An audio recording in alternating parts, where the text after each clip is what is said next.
Hello everybody, welcome to Smart Grasp, Explore and Win. Greetings for the day. Let's get started with today's topic. Chapter 4, Exercise 4.5. So the first question is draw a rough sketch of quadrilateral PQRS. So this is the first part. Draw its diagonal. So that is the second part of the question. And name them. We have to name it. Is the meeting point of the diagonals in the interior or exterior of the quadrilateral? Remains the last part of the question. First, we will do one by one. Draw a rough sketch of quadrilateral PQRS. So let's draw a diagram, a quadrilateral, and we will name it as PQRS. Now, the first part is done. Draw its diagonal. So we will join SQ and PR. Second part is done. Now name them. We have to name the meeting point of the diagonal, which is O. Now the last question. Is the meeting point of the diagonals in the interior or exterior? So the question is whether the diagonals meet in interior of the quadrilateral or exterior.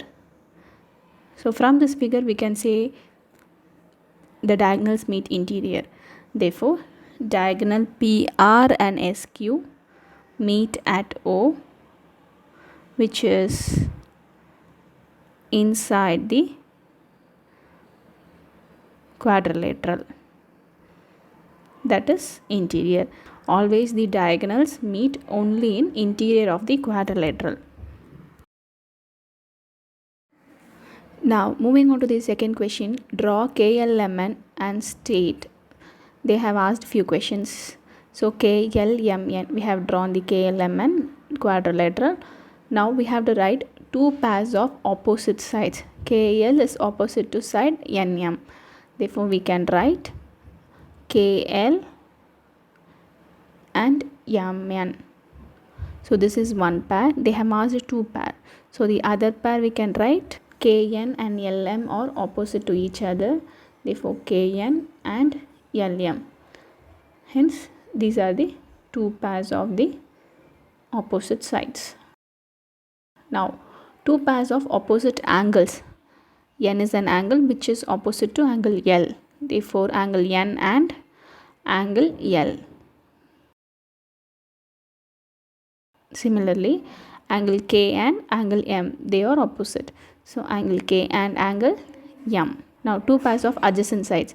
Adjacent is nearby side. Therefore NM and LM. There are two adjacent sides to a side because we have left side and right side. Both are near to that particular side. That is, left side is also nearer to us, right side is also nearer to us. That's why there are two adjacent side. KN and NM makes one pair of adjacent side, and the other one we can write KN and KL. So the KN has NM as adjacent side to its right side and KL as adjacent side to its left side. Then one more adjacent pair we can write it as NM and LM. Similarly KL and LM. So the LM also has two adjacent sides. They have asked only two pairs of adjacent sides. So we can write any two from these four. Now two pairs of adjacent angles. For the angle K, N is an adjacent angle. So angle K and angle N. Similarly, angle K and angle L. Because K has the adjacent angle as angle N and angle L. So angle K and angle L. Similarly for angle N. Angle N has angle M and angle K. Both as its adjacent angles. So angle N and angle M. Now for angle M, we can write angle N and angle L also. So I'm just writing angle M and angle L. Out of these pairs, we can write any two.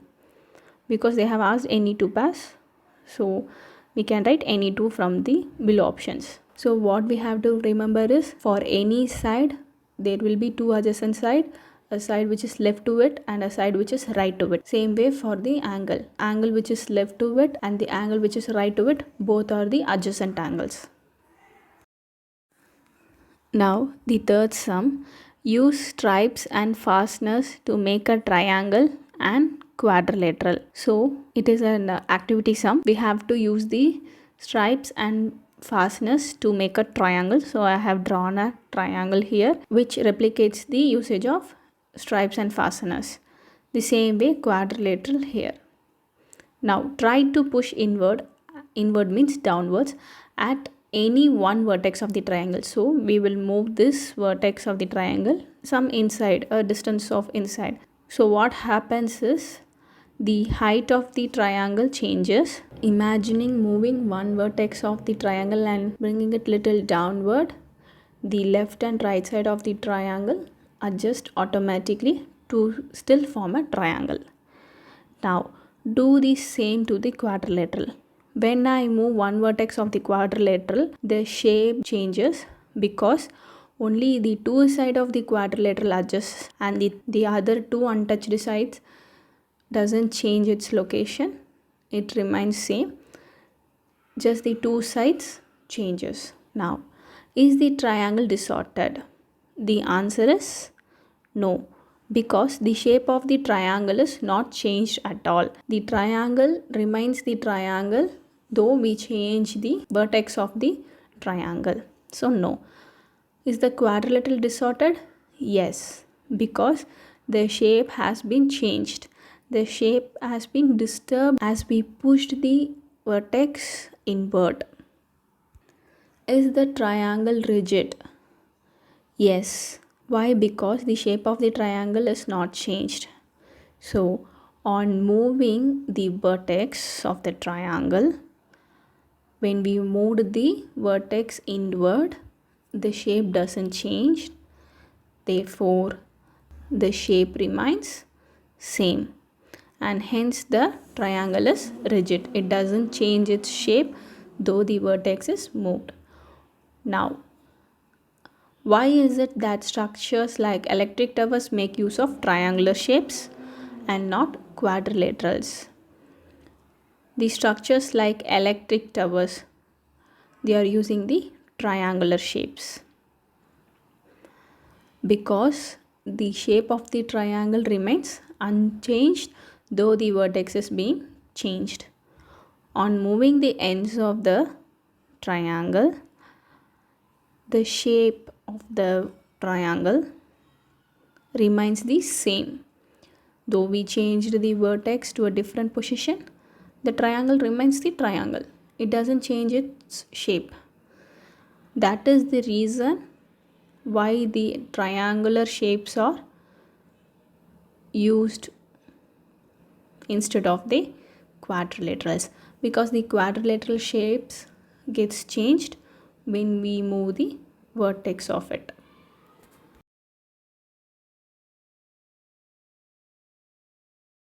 Thank you all for watching Smart. Grasp, explore and win. Stay tuned for more videos.